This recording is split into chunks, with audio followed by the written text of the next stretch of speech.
நம்ம மறந்து போன ஒரு ஃபுட்டில் இந்த கேழ்வரகு கூழும் ஒன்று. இது கேழ்வரகு கூழ் காய்ச்சிருக்கேன்.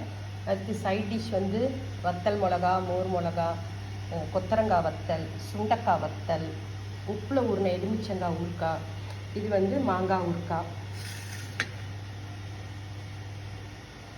எப்படி செஞ்சேன்னு பார்க்கலாம் வாங்க.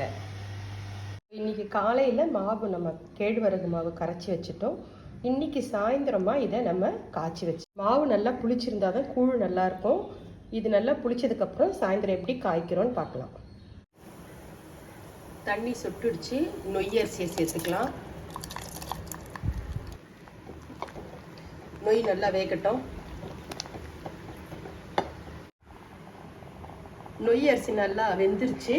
இப்போ நம்ம கரைச்சி வச்ச கேழ்வரகு மாவை அதில் ஊற்றிக்கலாம். ஸ்டவ்வை சிம்மில் வச்சுக்கணும், இல்லை கட்டி புட்டின்னு ஆகிடும்.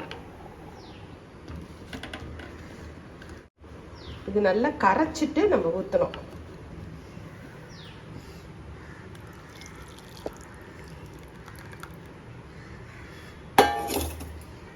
நல்லா கிளறணும்.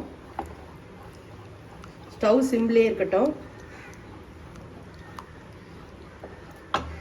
நல்லா கிளறிக்கிட்டே இருக்கணும், இல்லைன்னா கட்டி கட்டி ஆகிடும்.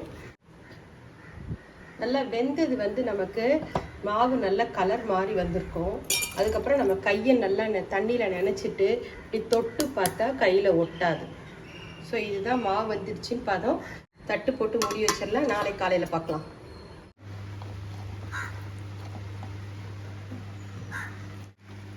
கல் உப்பு தேவையானு போட்டிருக்கேன். தயிர் ஒரு கரண்டி சேர்த்துருக்கேன். நமக்கு எவ்வளோ வேணுமோ சேர்த்துக்கலாம். இதெல்லாம் நம்மளோட விருப்பம்தான். தண்ணி சேர்த்து கலந்துக்கலாம். கரைச்சிக்குவோம் நம்ம கூழை. உப்பு, தயிர், தண்ணியெல்லாம் விட்டு கரைச்சாச்சு. இப்போ வெங்காயமும் தூவிக்கலாம்.